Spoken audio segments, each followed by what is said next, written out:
I'd also encourage any of you who'd like to move up a little bit because there's slides, of course, there's some video. The front row here is completely empty. There's no pulling you out of the audience as a volunteer, so you don't have to worry about any of that.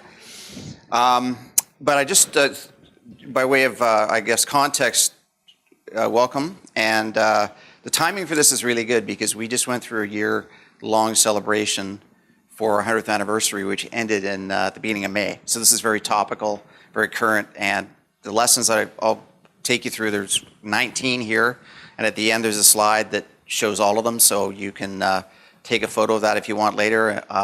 Certainly welcome to answer any questions, of course, later. But you know, it's been a great experience, and we want to take you through everything that we did for this period of celebration. So to get things started, I wanted to provide a bit of context about UBC overall. I'm sure everyone in this room is well aware of UBC, but just some facts. We have, as you can see, in excess of 60,000 students.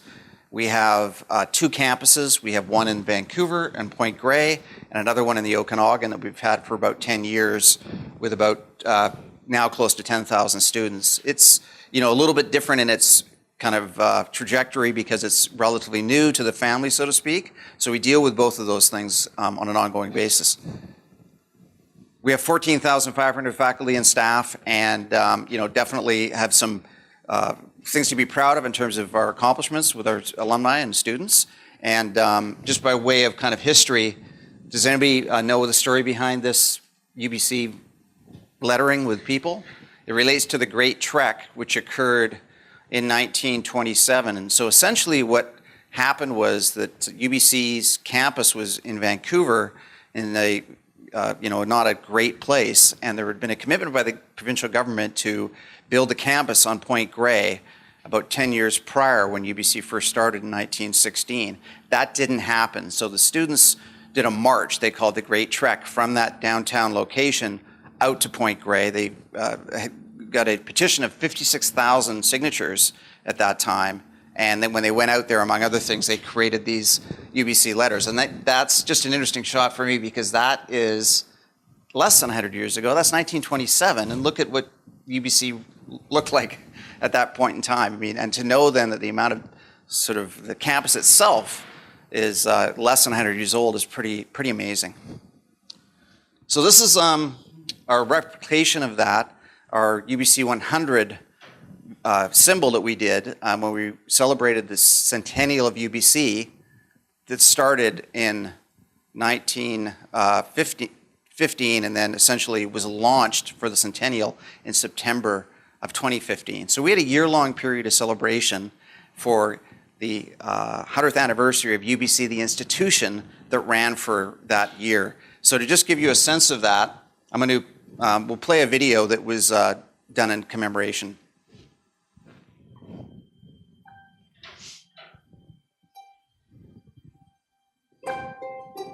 There are few earthly things more beautiful and splendid than a university.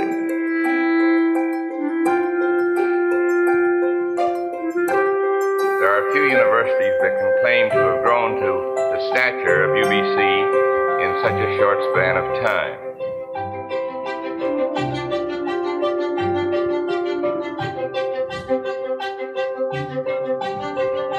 It is the unique privilege of the University of British Columbia to be located where one of the world's most important traditions began and flowered.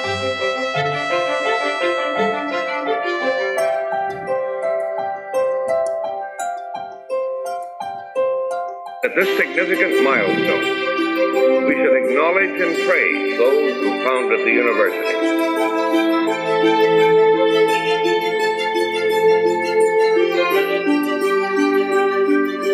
You accepted traditions and became part of traditions.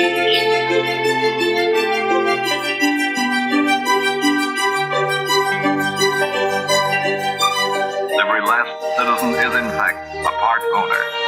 And this is without doubt what the founders had in mind when they chose for the university motto, Tuum Est, it is yours.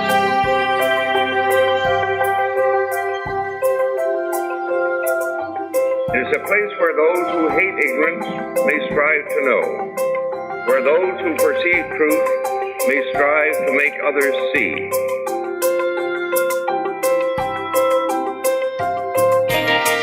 we may indeed be the people's university, that is the spirit on which this university was founded, and it still lives and survives on this great campus today.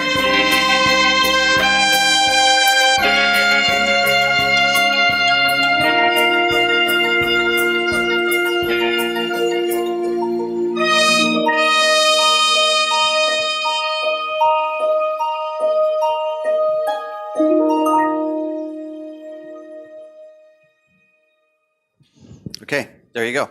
So you can see that was fairly solemn and heartfelt, and strategically, one of the things we wanted to do there was to convey a little bit more of an Ivy League feel, because we are relatively young, and we do have a great history though, and we wanted to kind of dial that up. So the kind of positioning of the UBC 100 celebrations was about the past, present, and future of the institution. And to help bring that along as an alumni association, one of the things we did at the end of the centennial was create a day called What's Next. You can see here we featured William Shatner as a keynote speaker. We had a whole bunch of other talks that occurred, and it was a great way to kind of end that year of reflection and bring alumni in to have and be part of that experience. So that was, all, part of what we did prior to where we ended up going. So it's important, I think, for you to understand that we had that period of promotion or celebration or whatever you want to call it.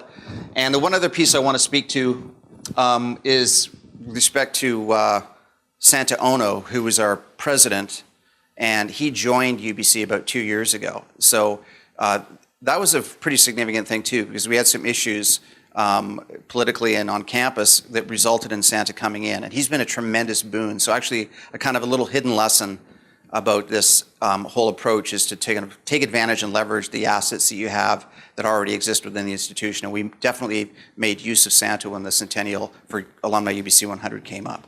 Now, just switching gears and focusing specifically on Alumni UBC as an organization, you can see our vision is a global community for an exceptional UBC and better world. Our mission is essentially along the lines of a brand essence that talks about lifelong enrichment, lifetime enrichment. And we have 4 pillars to support that: nourishing pride, empowering personal growth, supporting professional development, and enabling contribution. And these were pillars that were derived from research that we did, where we really understood that the way that we should be talking to people, the value proposition around engagement that we should be supporting are around these various things. So you probably, if you've gone through this similar experience, you probably kind of netted out in some of the same ways. One of the things that was actually surprising to us at the time was that the nourishing pride piece. We found there was a real sort of latent desire on the part of our alumni to kind of, celebrate where they were from. And, there's a difference between Canada and the States where, the Americans are much more kind of into that and visibly into that. But we recognized that was a real opportunity. It's been great for us, and it's certainly reflected in the work we did in the last year. So, that was, a great insight. So this is the lens we kind of look through in everything that we do now. And when we're evaluating programs, we're thinking about services, and it's embedded into our 5-year strategic plan that started last year. So we're moving towards a plan outcome in 2022. And the key piece to that plan is our strategic imperative, which has 2 points. One is around the idea of broadening engagement. So what we want to do is we want to have 50% of our alumni engaged by 2022. And with a growing alumni base, we're going to have to actually engage 198,000 alumni. So to give you a sense of how significant a challenge that is, we, at the start of the plan, engaged a little more than 55,000 alumni per year. So we have a long way to go. We have to really think about how we're going to reset what we do and aggressively move towards that goal. And certainly some of the work that we did in the last year really helped to move things along. The second piece to that is around deepening alumni engagement. And essentially what we want to do is we want to double the number of alumni that are taking action on our behalf, either through volunteering or donating. So that number stands at about 13,000. We need to get it to in excess of 26,000 by the year 2022. So those are things that definitely factored into kind of what we want to do moving forward, and certainly was another lens that we looked through when we started to think about our 100th anniversary for the Alumni Association. So now I'm going to move on to the lessons learned, and I think that context, as I said, is useful to understand kind of where we started, because the first thing that we started to do when the notion of supporting Alumni UBC 100 came about was to essentially involve a broad group of stakeholders. And this is really critical for us, and I think critical for anybody who's thinking about a program of this size, because it's so important for ownership, it's so important for buy-in, and we really had to stand back and think about why we wanted to do this and what we wanted to say. I mentioned to you before that the UBC 100 had occurred, and it had a premise of celebrating the past, present, and future of the institution. So a key question that we had to have and asked to this group that we had, and this group was, there were more than one groups. There was our advisory council. We struck a special working committee of some members of our board and internal staff. But it boiled down to, right off the bat, a single question: should we do this or not do this? Because it was kind of strange when you think about, we closed off a year-long celebration of the institution that ended in September 2016, and here we were less than a year later launching another anniversary around the Alumni Association. Was that going to be confusing? Was that going to be useful? Should we even go there? And what we decided was, yes, we should, and in part because it's just a milestone that comes up very rarely, obviously, and there's real advantages, if you take that to heart and recognize there's things that you can say, there's things that you can do to engage people that you wouldn't be able to do otherwise. So we recognize that we should really take advantage of that. The second question was, what should we say then? Because we had already sort of had this other celebration around past, present, and future. And one of the ideas that emerged in the very initial kind of discussions was that it didn't make a lot of sense to spend a lot of time talking about the history of the Alumni Association, because it's not really that sexy. People aren't that connected to it. There's certainly opportunities to talk about alumni themselves and some historical accomplishments, but that shouldn't be the focus of what we wanted to do. We should spend more of our effort talking about today. So with that sort of general idea, we started to move forward. Lesson number 2, seek outside help. So having kind of decided that we wanted to move forward, we worked with an agency that we had a previous relationship with called St. Bernardine, that had the advantage of somebody who was actually a former colleague of mine too, coincidentally, but also somebody who was a UBC alum. So, in other words, a group of people that could kind of understand the situation and help us out very quickly. But just, a third outside voice to contribute to the whole idea of where we should go was really, really helpful at that, very sort of embryonic stage. So here's where we netted out. I think that, one of the lessons here is to create a meaningful value proposition. And I know everybody as marketers in this room would be well aware of the concept of a value proposition. You tend to think of it from the standpoint of the overall brand, but it also, I think, makes sense to consider that when you're thinking about a program of this magnitude. And it's really important, of course, when you have a decentralized kind of network of communicators who need to be able to kind of latch onto something and understand exactly what we're trying to accomplish. So where we netted out was, and this is with the help of St. Bernardine, I'll just read it quickly. As Alumni UBC marks its 100th anniversary, our network has more than 320,000 alumni. We're individually unique and impressive, and collectively outstanding. As one, we're a powerful movement of difference makers, able to bring our individual ideas, interests, and energy together. So this speaks to kind of an interesting tension here, the fact that people said that they wanted to be part of a kind of a family, but at the same time, it made sense to also convey that people were individuals because they came from different faculties, they graduated at different times, they were clearly different people. So we kind of, took that to heart and moved forward with this sort of general notion, which actually worked very well. The strategic benefit of doing all this was that we were able to deepen alumni engagement by increasing pride, building a feeling of community, and increasing awareness of Alumni UBC services and programming. So interesting points there. The nourishing pride piece, really, that was a fundamental pillar, but we realized, this is a really, really powerful way to do that in ways we haven't done before. Secondarily, the whole notion of building a feeling of community is something that we really hadn't spent a lot of time with in the past, because the other pillars and the types of programming and services we provide are generally somewhat more impersonal, because they speak to, programming and lectures, or they speak to perks and benefits, but they don't really speak clearly to that idea of community in a way that we had done that could be really resonant. And finally, the increasing of the awareness of services and programs is certainly something that we want to do and as a means of creating greater engagement. And once again, the anniversary year just created a platform or an opportunity for us to do that. Lesson number 4, activate. So essentially what we did is we said, okay, we knew we wanted to accomplish all that, but what we should do is we should actually throw a challenge down to our alumni to participate, not just make this a feel-good initiative. And to that end, what we ended up doing is we ended up coming up with a bunch of different areas and ways for people to participate with our goal of 100,000 connections over the alumni anniversary year. So that was, the activation was around the idea of creating 100,000 connections, telling people that's what we wanted to do. But importantly, we went through the process of testing some of the things we wanted people to do as a means of engagement. We did some focus groups across the country, which were important because they were kind of qualitative. It created the opportunity to really get into the heads of people rather than just doing it as a survey. And quite frankly, I think if we hadn't done that, we would have failed, because the fundamental premise of what we were going after, the idea of celebrating the powerful community that we have around the globe today, really resonated. But some of the things that we decided and thought we might do right off the top in terms of the different goals, we're clearly not in the right ballpark, because what people said very clearly and very quickly in the focus groups is it seemed like we were kind of wearing our marketing plan on our sleeves. Like it was somewhat self-serving, and we needed, among other things, to find ways for alumni to connect amongst themselves and for us to be more of a catalyst for that. So just the general learnings we generated out of that process of testing and listening really, really helped with the long-term success of the program.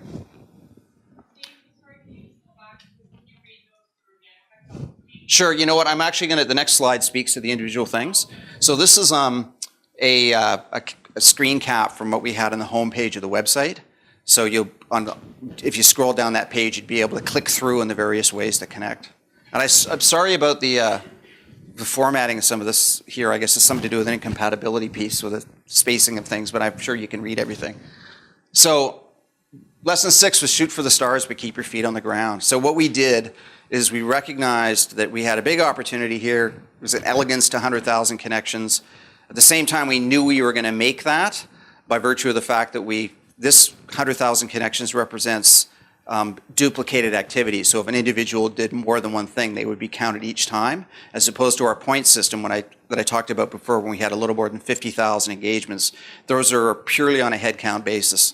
So we were comfortable that we would get there, but we also wanted to stretch things. We also wanted to create some challenges around some new goals as well, and work towards that. So what we ended up doing was you can see we had 10 different items here.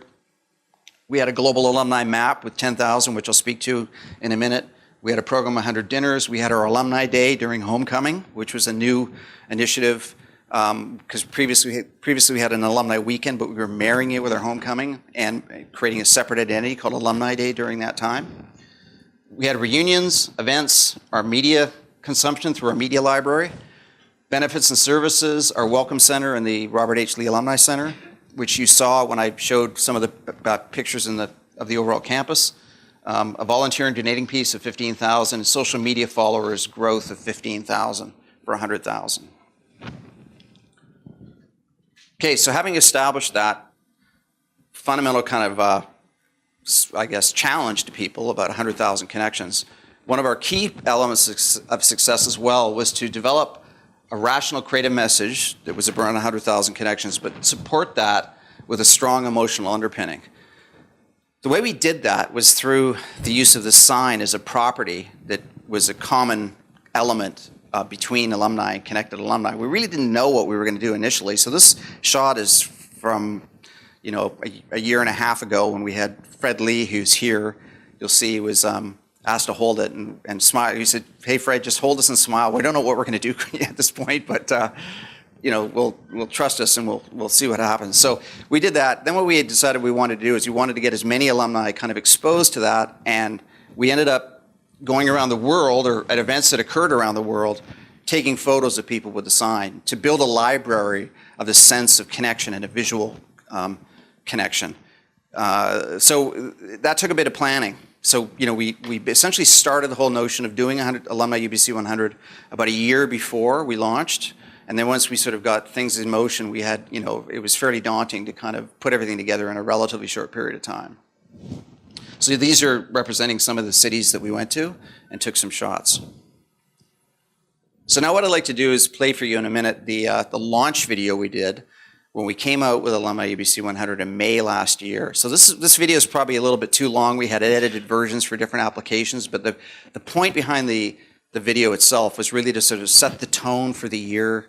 We wanted to certainly create an awareness and, importantly, a general comprehension of what we were trying to accomplish. And by virtue of pushing that out, we were able to kind of establish the fundamental idea. So I'll play that. And then at the very end, you'll see Santa Ona, who's the president. And once again, we recognize that we knew that we wanted to dial him into the mix because he was such a great asset to the university. We worked hard, supported each other, and graduated with a sense of accomplishment. We were shaped by the knowledge and experiences we gained, and know they contributed to who we've become. As individuals, we are talented and unique, and as one, we're a powerful movement of difference makers. Knowing that we're stronger together, Alumni UBC was formed by UBC's first graduates on May 4th, 1917. Now, 100 years on, we're more than 325,000 strong, spanning over 140 countries. And when we bring our ideas, interests, and energy together, it's a beautiful thing. To mark our 100th year, we're building our community around the globe with an ambitious goal, making 100,000 connections. And there are many ways to take part. There's everything from joining one of our social media communities to attending or hosting one of 100 dinners in whatever part of the globe you live.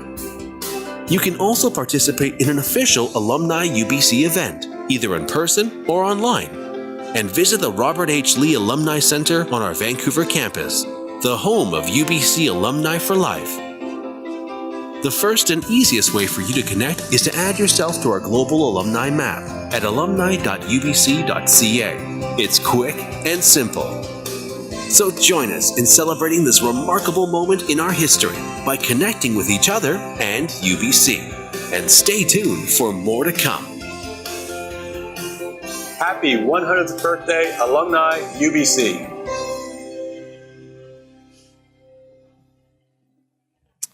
Okay, so that was us a little more than a year ago. Moving on to some of the other things we decided to do, which were really helpful.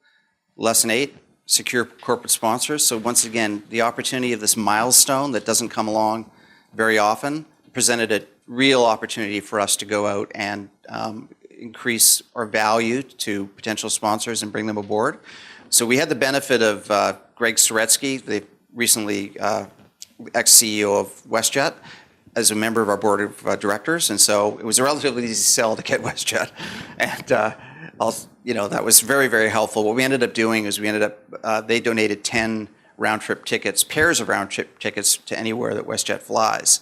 So we were able to kind of space those out over the course of the year for various purposes, and we wanted to create added incentives.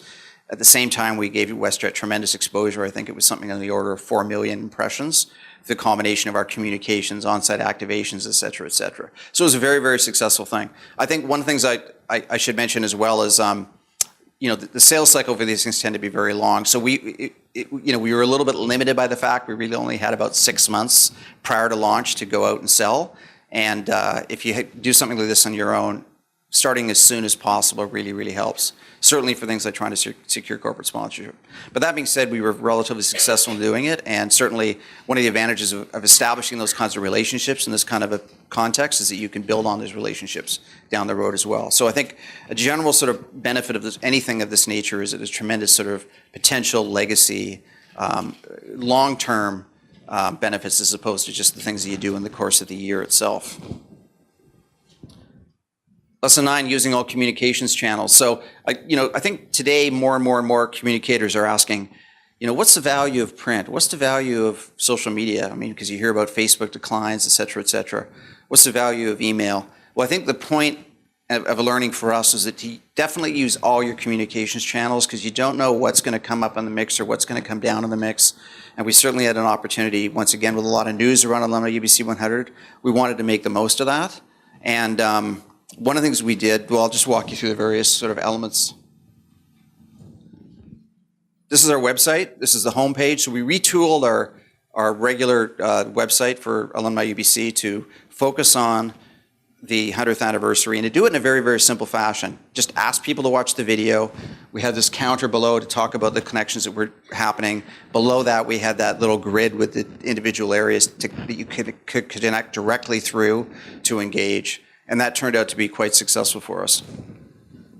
We also have our Trek magazine and our biweekly newsletter. So Trek comes out twice a year in print, 4 times in a digital format. I've got some samples up here if you want to take a look later. But one of the fun things we did with Alumni UBC 100 is we actually did kind of a flip design thing, so that on the back we had a dedicated section about Alumni UBC 100 that would add greater attention than normal. And inside we had a postcard that we encourage people to fill out and send in, because I'm sure, like you experienced, I mean, you have certain people in your alumni base that only receive communication through the mail. They're not connected through email. So we really wanted to create an opportunity for those people to participate as well. Social media was really, really huge for us. Just to give you a sense of the impact we discovered we had with social media, when we launched the video, we included it in our newsletter. And in the first week, we had something like 3,000 views through click-throughs on the newsletter. In the first week, we had 60,000 views through social. So that was really surprising. We knew about the power of that, but we didn't really recognize the kind of the contrast between our more formal and regular means of communication and the power of what we could do in social. One of the contributing factors is paid social. Certainly, that was tremendously beneficial for us. It's really not that expensive and certainly worth the investment.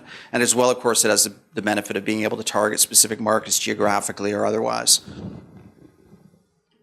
Here's an example of postcard that came in. We ended up getting about 800 postcards sent in. I have a sample of a little piece that we did, which has a perforated edge and a postcard attachment.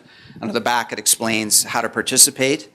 And there's various ways to participate. So we had this at events as well as any means of direct communication through the mail or whatever. So if you'd like to, I welcome you to take a copy of this if you want, because I've got plenty and we're done. So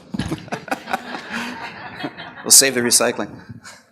But it was fun. You can see these little personal messages were kind of nice, and we had a special area in the Alumni Center where we posted the postcards as well. So once again, the message is go broad in all your communications channels.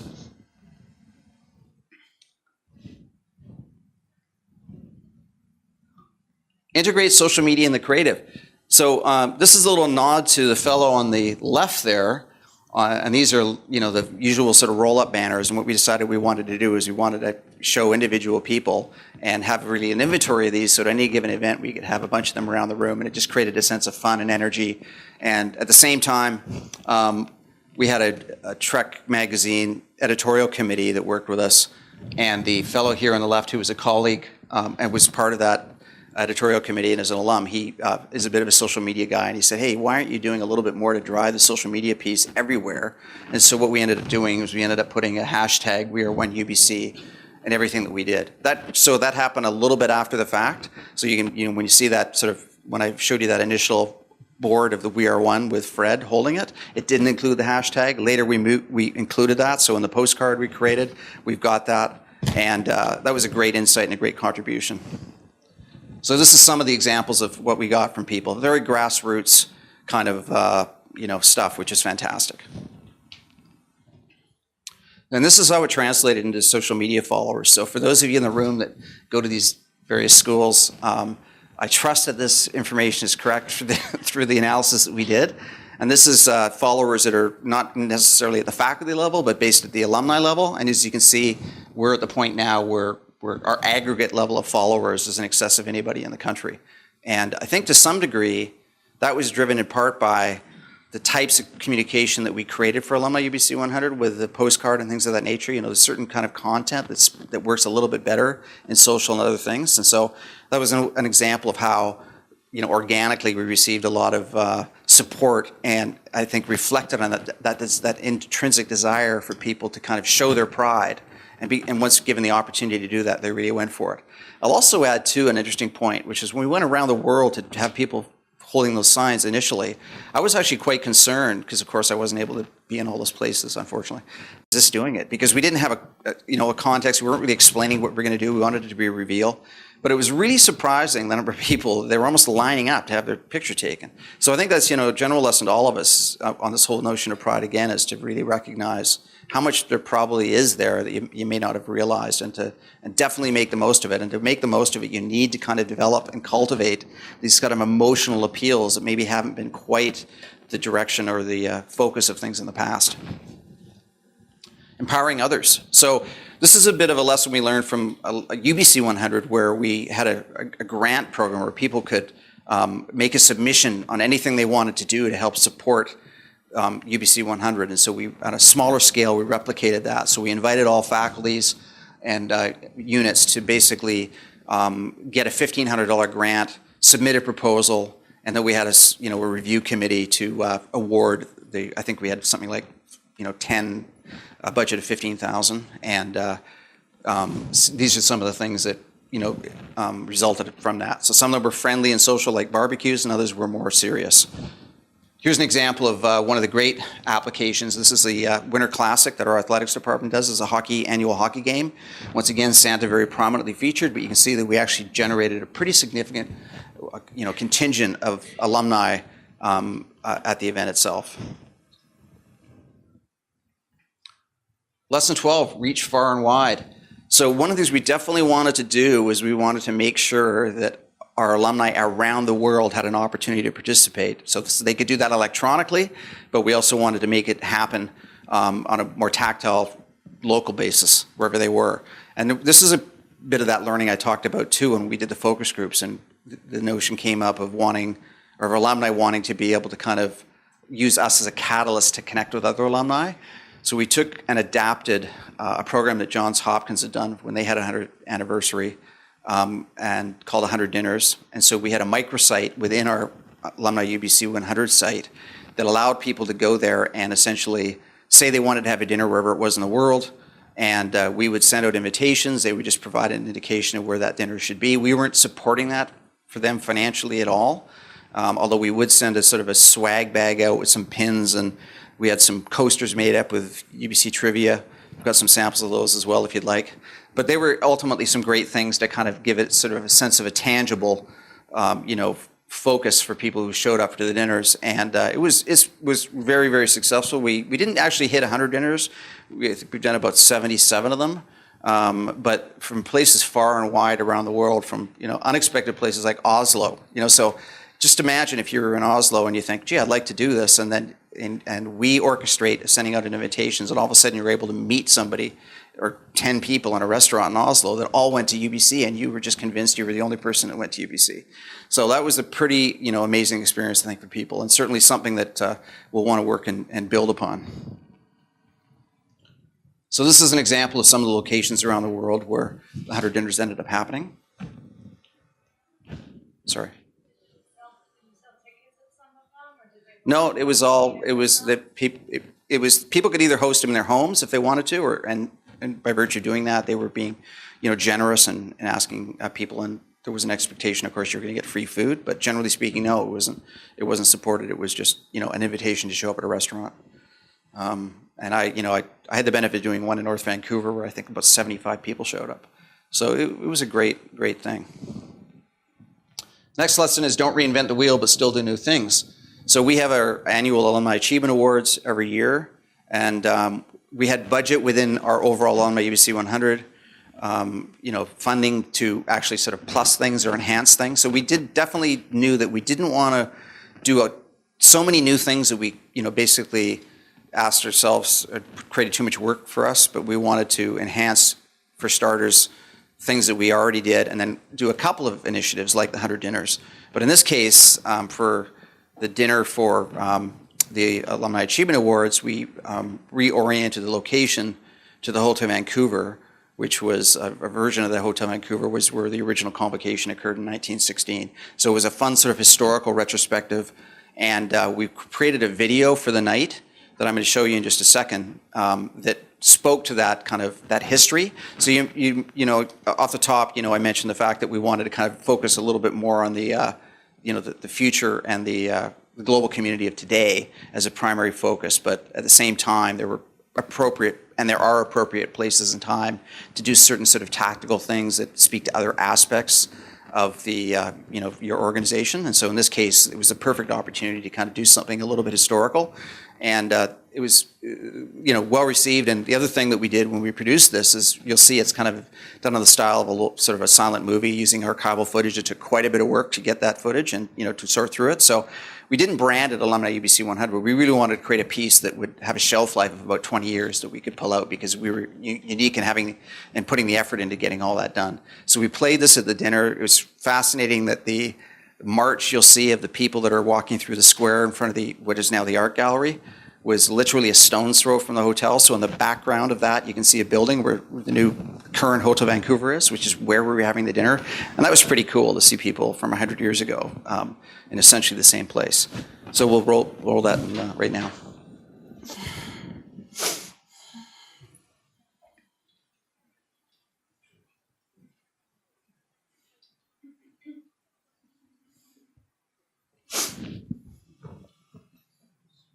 Okay, technical.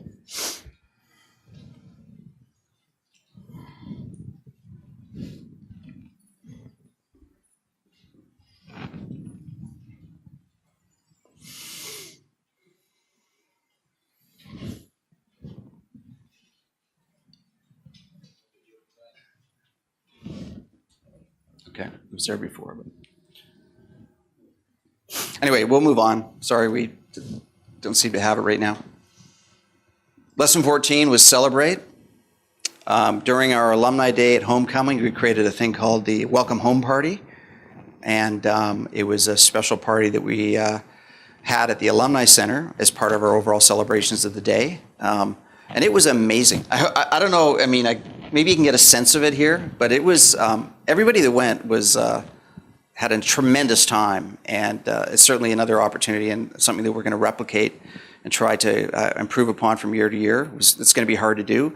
For this upcoming Alumni Day, we're going to have a kind of an 80s party with people, much music VJs of the past and things like that, and it should be really, really fun. And so it was a great opportunity for us to kind of once again add another dimension to kind of who we were and actually attract people that wouldn't have otherwise engaged. So we had people that really had no prior exposure to Alumni UBC that were at that party. So we sold out at about 500 people, and it was a tremendous evening.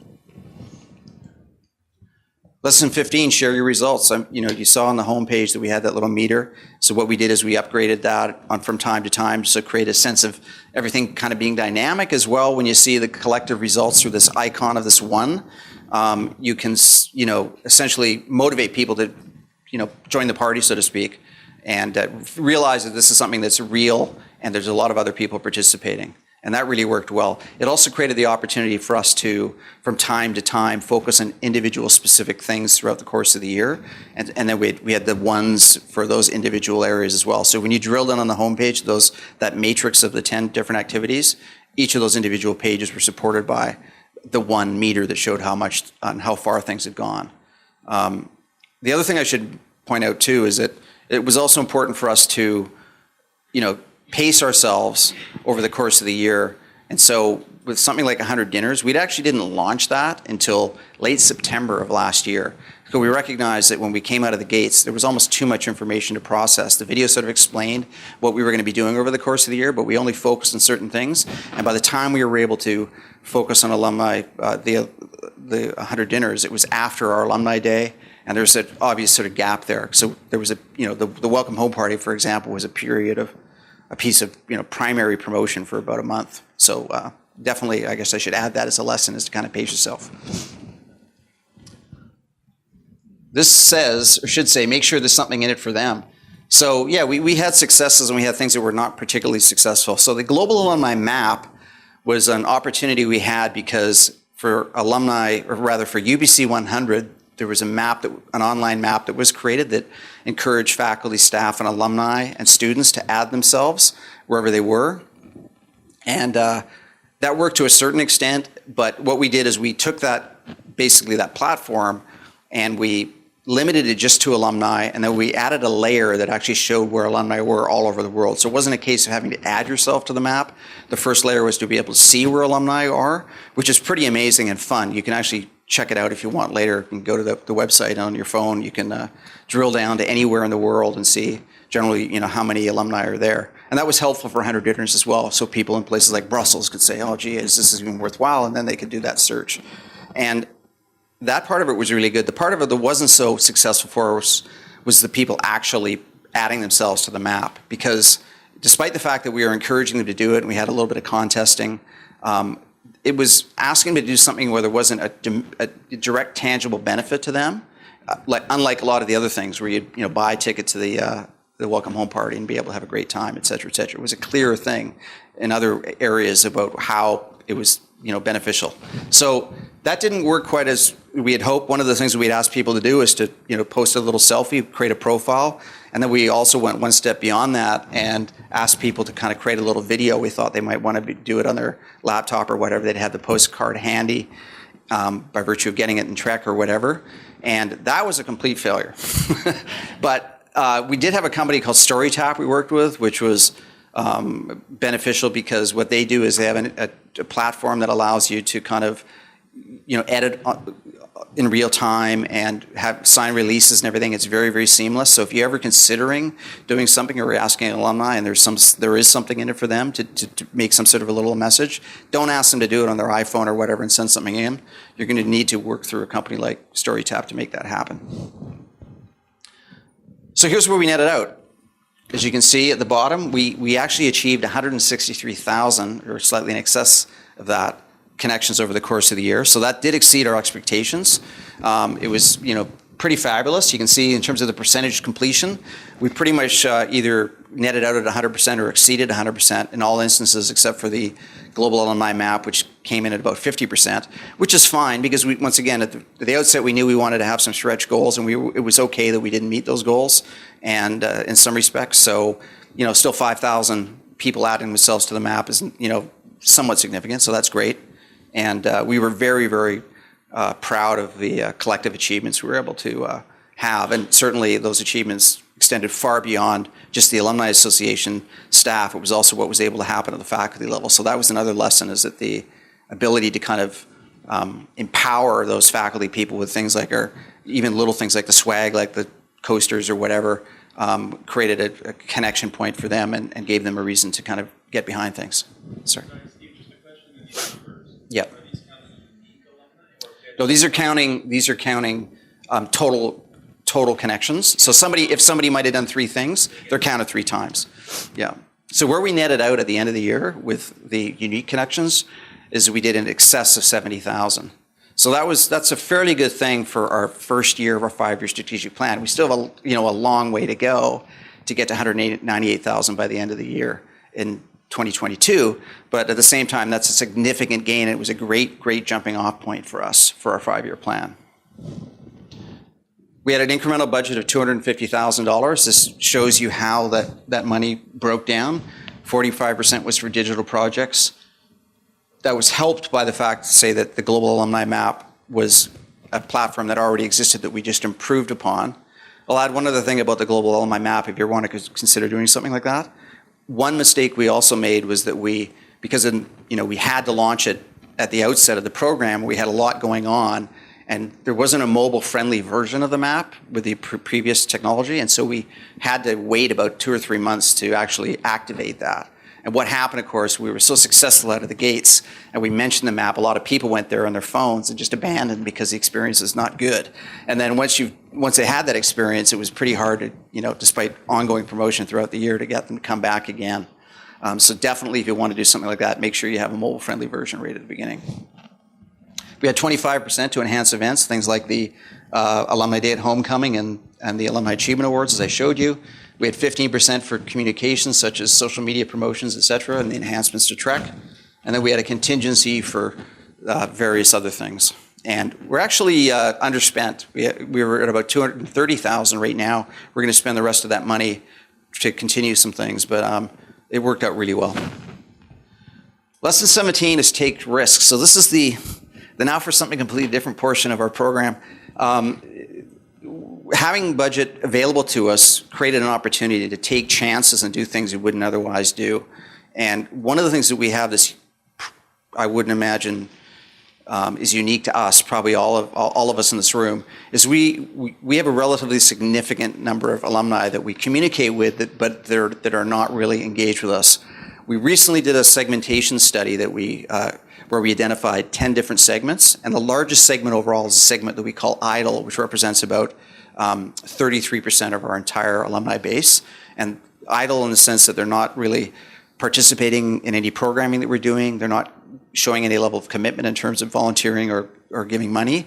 And their level of affinity for UBC is relatively low compared to other people, and that relates to things they did in their student life. However, when we've spoken to them about the things that we actually do in things like, focus groups or whatever, they're tremendously responsive. And it's like, oh my God, why didn't you tell us you're doing this? I definitely would take part in that. Was saying, the response is, well, we send you an email every 2 weeks. You're in this focus group because we got you, because we were able to communicate with you that way. But then the next question would be, well, how often do you get one of those emails? Do you remember them? And they go, yeah, maybe, I don't know, once every 6 months, once every quarter. Well, they're getting them every 2 weeks.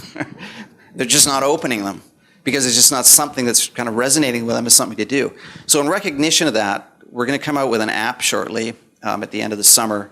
One of the advantages of the app is it's very sort of perks and benefits driven. So it's got geofencing for notifications that can come up about special offers. And we know from a standpoint of a point of entry for this group that the idea of perks and benefits is a real key driver. So we're going to be doing that.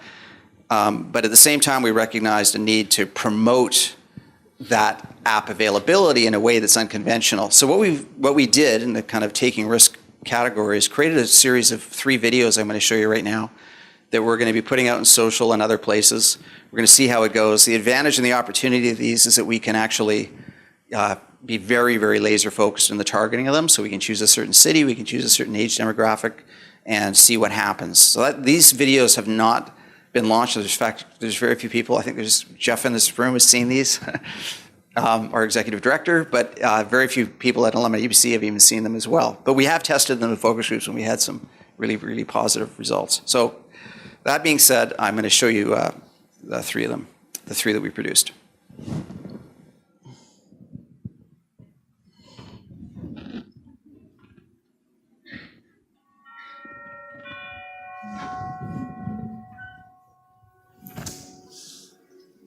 Look, I'm not supposed to be here. Oh, I'm sorry, but your name is on the list. Oh, what the hell? You are right here, scheduled for exactly 20 seconds ago.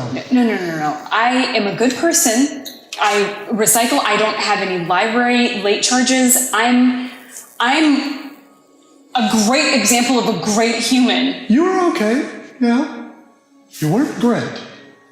Is there anything that can be done? Please. To-est? Yes, to-est. To-est. When you're part of Alumni UBC, it pays to stay connected.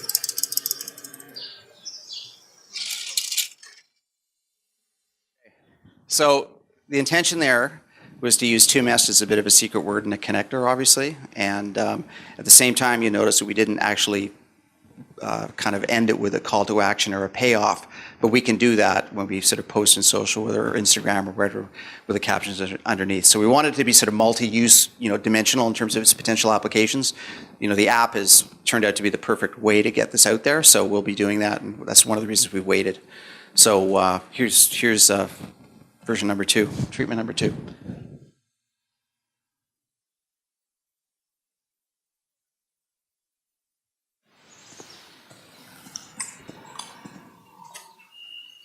Hey, little guy, you lost?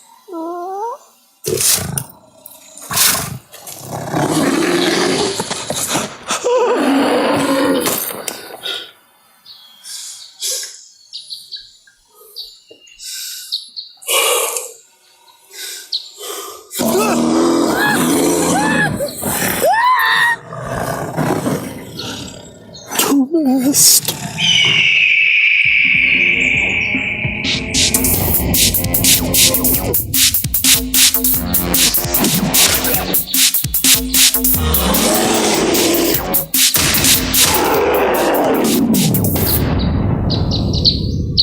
When you're part of Alumni UBC, it pays to stay connected.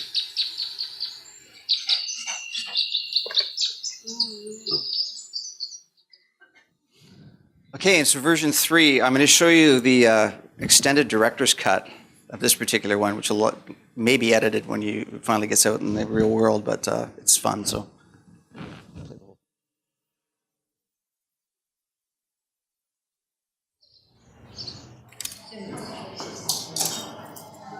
Gina? Lloyd. You look a little different from your picture. Oh, yeah, I'm a lot hairier in person. It says here you like horses. Racing. Horse racing. I like to gamble. Your friends say you're overzealous. What are you so enthusiastic about? Actually, it's jealous with a J. It's just a typo. One of the photos, you've got really like cute tapestries and doilies all over your house. It's like you live with your mom or something. No, my grandma. Huh? Yeah, and my mom. And my great-grandma. Your profile picture, you're in Machu Picchu, Peru. Wow. You hike. No. Actually, I was just standing in front of a poster for Machu Picchu and that was taken. I can't put on hiking shoes at all. I have a really serious foot condition. I can only wear Crocs. So, where did you go to school? UBC. Me too. Tomb S? Oh, yeah. When you're part of Alumni UBC, it pays to stay connected.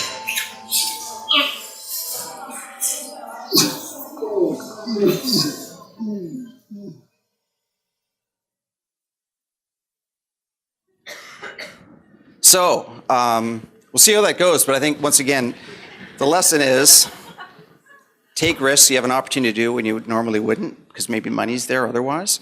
And when it comes to challenging audiences, what I think we need is, as a profession, to start thinking a little bit outside of the box. You definitely want to sort of stay on brand generally, but there's times when it's appropriate to go a little bit off brand for specific, applications and uses. And I think certainly in this particular instance, we'll need to go in that sort of way. And we'll see what's going to happen in terms of sharing and anything else that might happen when these things come out. So, I'm just about done here. Oop. Lesson 18 is close with a flourish. So just to get us back a little bit more on brand, I wanted to show you a video that we did at the end that's been basically playing for the last month that just is sort of a wrap-up thing that helps to extend the shelf life of what we're doing, but also is appropriate to kind of give people a sense of completion.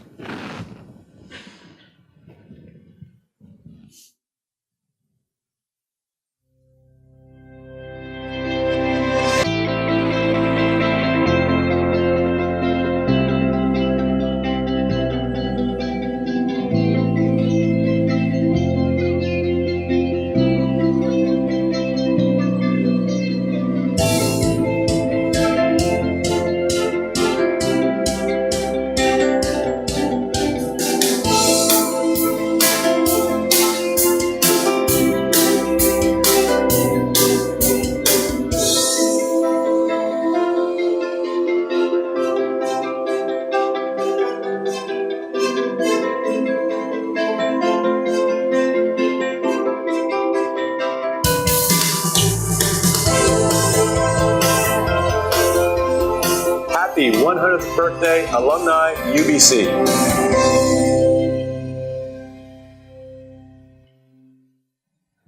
Okay, and the last lesson here is about extending things. And there's different ways of doing that. So one of the ways that we're doing that is through 100 dinners. So we have, we built a website. It was well received. It was called 100 Dinners. It was tied into our 100th anniversary, but we're rebranding it Alumnites Dinners because Alumnites is a platform we created for networking. So I think another lesson there is not necessarily to kind of reinvent the wheel and create something new, but kind of connect with something that already exists, so there's not too many sort of sub-brands out there. So we're doing that with the Global Alumni Map. We'll add to that map with the new alumni coming in, so people on a long-term basis can always go to that map and see where alumni are from.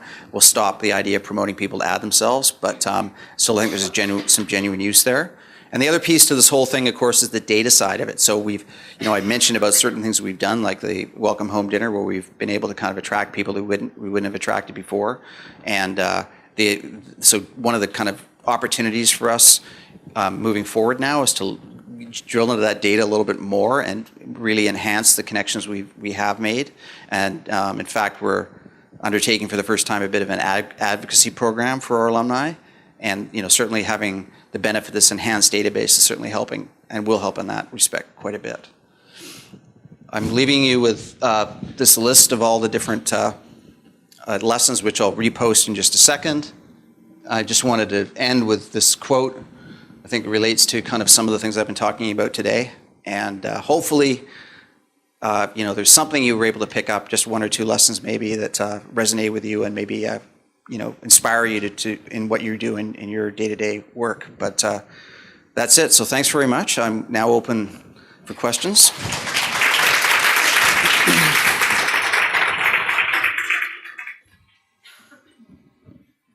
Anyone? Okay. So sorry, there's one right there.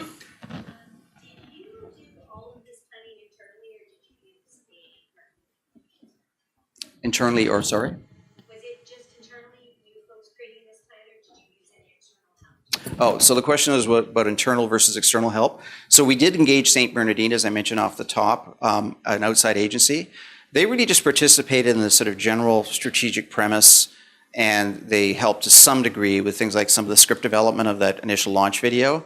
But we produced everything internally after that. So they were happy to kind of come to the table in that sort of a way and be a partner we could reach out to periodically. But by and large, we did it ourselves. It seems like you tied everything directly to the alumni UBC things. I'm wondering, was there any consideration to include the faculty, staff, sort of campus community in this? Or just general public awareness, or was it strictly an alumni engagement? Well, it was an alumni engagement campaign, but we have alumni representatives within the individual faculties as well. So they were equipped with a lot of these things. So reunions was something that we, once again, wanted to enhance. And they were able to take all our kind of raw materials and use it for whatever purposes that they had. So that proved to be very, very successful as well. So it was essentially us providing them with sort of an inventory of things that they could tap into. Staffing, and it sounds like this was a centralized campaign and faculties participated as it was appropriate, but how did staffing evolve or not in your central team to roll all of this out? So the question is, how did our staff kind of participate in this? Well, I think everybody had an understanding that we had this year of focus, and so everybody's role was affected or influenced by that. But it was you can probably sort of sense from what we did, it was a very, very communication-centric piece. So it exacted a somewhat heavy toll on my team, but everybody sort of rose to the occasion, I guess. But certainly it was a concern, and it was, turned out to be a reality to some degree that definitely taking on something of this nature does tax the system. I have a multi-part question, if that's all right. Sure.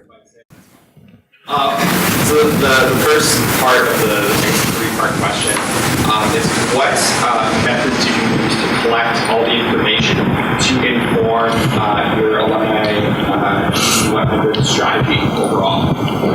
To the staff, you mean, or?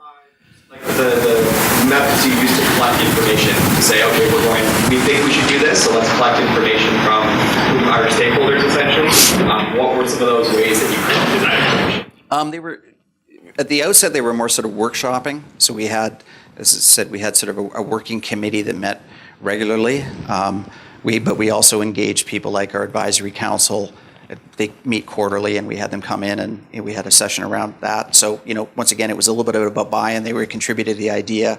And then we had a working committee that met, that was kind of a cross-campus committee that was brought to the table, both from the standpoint of idea generation and also from the standpoint of sort of dissemination of tasks. So we had a kind of a team leader for each of the individual areas for those 10 different programs that we created for getting our connection goals.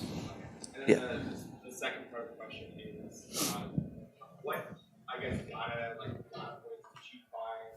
methods of selection did you find gave you the most valuable information out of all of them? If there was a standout method of data collection that you find was the most effective or useful when you guys were crafting this strategy? Well, we have a point system in place already, so when people do engage with us, we're able to track them and attached to a specific outcome or specific activity. So that didn't require us to really do any extra work. And if we didn't have that as an ingoing piece, it would have been more challenging. I'll take one more question. I'm sort of getting the winded up message because I guess we're back to general session. Okay. My question is really about the finance portion. The breadth of your project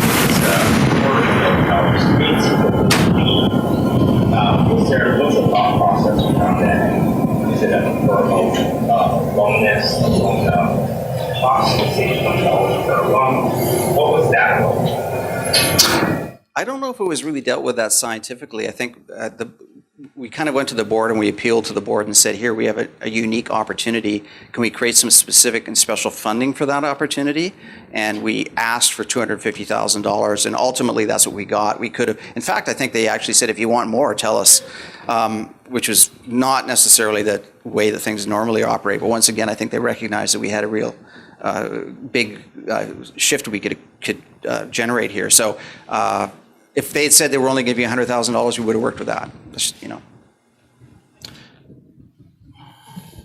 So the last thing I'll say is that I have some Trek magazines up here. I have these postcards. I have some coasters, so you're welcome to come up. And if you have any further questions, I'll be here for another couple minutes too. Thanks. I just want to thank Steve. That was really informative. I come from the development world, so it's always interesting to learn about the alumni side as well. So thank you very much.